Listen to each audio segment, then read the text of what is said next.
Assalamualaikum warahmatullahi wabarakatuh. Selamat pagi semuanya.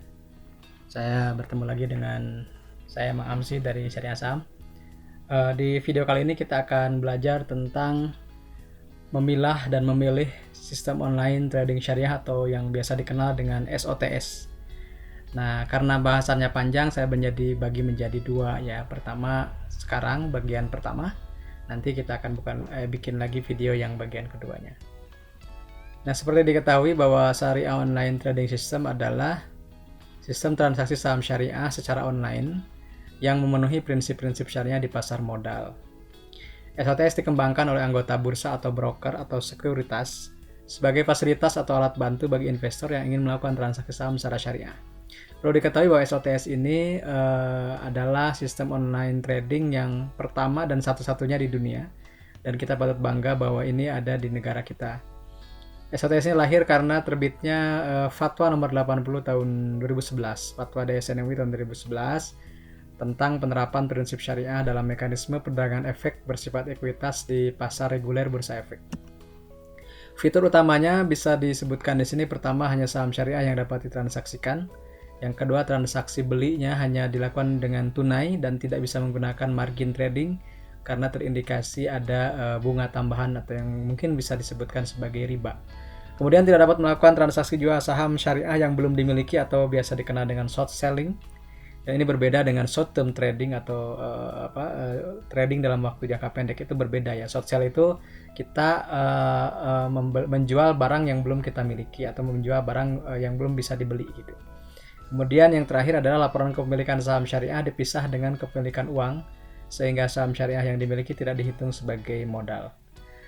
Nah, untuk datanya bisa dilihat dari sini, dari website idx.co.id. Di situ ada 18 sekuritas yang sudah menyediakan sistem online trading syariah. Dan ini sedikit berbeda dengan yang dirilis oleh DSN MUI, di mana DSN MUI itu di situ hanya 16. Jadi ada dua sekuritas yang mungkin belum memperpanjang sertifikasi online trading syariahnya. Dua sekuritas yang belum disebutkan lagi di DSMW adalah ini, teman-teman. Trimegah Sekuritas dan Sukor Sekuritas. Nah, maka sisanya ada 16. Ini ada logo-logonya di sini ya. Bisa dilihat oleh teman-teman. Ada Maybank, Kresna, Mandiri, Oso, MNC dan yang lainnya. Nah, kalau teman-teman ingin melihat profil ringkas anggota bursa atau broker tadi, teman-teman masuk ke website idx.co.id, kemudian masuk ke anggota bursa dan partisipan, klik profil anggota bursa, kemudian bisa dipilih berdasarkan abjad atau di sini diketikkan namanya apa. Di sini ada sampai hari ini ada 98 broker atau sekuritas yang terdaftar di Bursa Efek Indonesia, dan 16 diantaranya dinyatakan sebagai sekuritas dengan sistem online trading syariah. Pertama, tips memilih SOTS yang pertama adalah mencek legalitas perusahaan sekuritas atau broker. Jadi kalau sudah di Bursa Efek ya kemungkinan sudah legal ya, ada izinnya dari OJK. Tapi dicek lagi. Yang kedua, cermati modal kerja bersih disesuaikan atau MKBD. Yang ketiga, silakan bandingkan juga biaya beli, jual, dan market infonya. Yang keempat, bagaimana mereka melayani kita sebagai pelanggan atau kualitas layanan CS-nya seperti apa, sigap tanggapnya bagaimana. Yang kelima, aktivitas edukasi dan trainingnya, apakah disediakan edukasi atau training bagi kita sebagai nasabah. Karena itu hak kita ya teman-teman. Nah, dari situ kita akan pelajari. Pertama adalah legalitas. Mungkin karena yang 16 ini sudah ada di Bursa Efek, kita percaya bahwa mereka sudah memiliki izin ya. Yang kedua tentang MKBD. MKBD sendiri adalah jumlah aset lancar perusahaan efek dikurangi seluruh liabilitas dan ranking liabilities. Kemudian ditambah dengan utang subordinasi. Ini istilahnya teknis ya teman-teman. Tapi yang penting teman-teman nanti bisa mempelajarinya langsung. Saya ambil dari garis saham definisinya. Nah, ini ya, kita bisa lihat kita ranking berdasarkan data terbaru bulan Desember dari Bursa Efek Indonesia. Yang saya warnai merah adalah sekuritas plat merah, maksudnya milik pemerintah ya.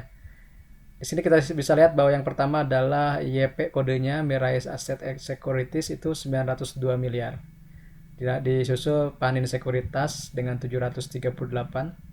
Kemudian Maybank 698 miliar MKBD-nya. Baru RHB Sekuritas itu 411-an. Kemudian IPOT atau Indo Premier ya 367 miliar. Mandiri Sekuritas 357 miliar, BNI Sekuritas 346 miliar, MNC Sekuritas 277 miliar. Dilanjut yang ke-9 ada Samuel Sekuritas, kemudian Pintraco, Philip, BRI Dana Reksa. Ini sekarang Dana Reksa karena diakuisisi oleh BRI jadi namanya BRI Dana Reksa. Kemudian HP Sekuritas, FAC Sekuritas, dan Kresna. Nah ini yang saya tandai nomor 16 ini, saya tandai hitam dan merah karena ini sudah di bawah batas MKBD yang diperbolehkan. Jadi mungkin hati-hati dengan sekuritas ini ya teman-teman. Itu saja mungkin di penjelasan bagian pertama tentang SOTS. Silakan pelajari kembali tentang MKBD-nya. Nanti kita lanjut dengan fee dan yang lainnya di bagian berikutnya. Terima kasih, dan jika bermanfaat silakan share ke teman-temannya. Mudah-mudahan apa yang kita pelajari di video ini ada manfaatnya. Terima kasih. Assalamualaikum warahmatullahi wabarakatuh.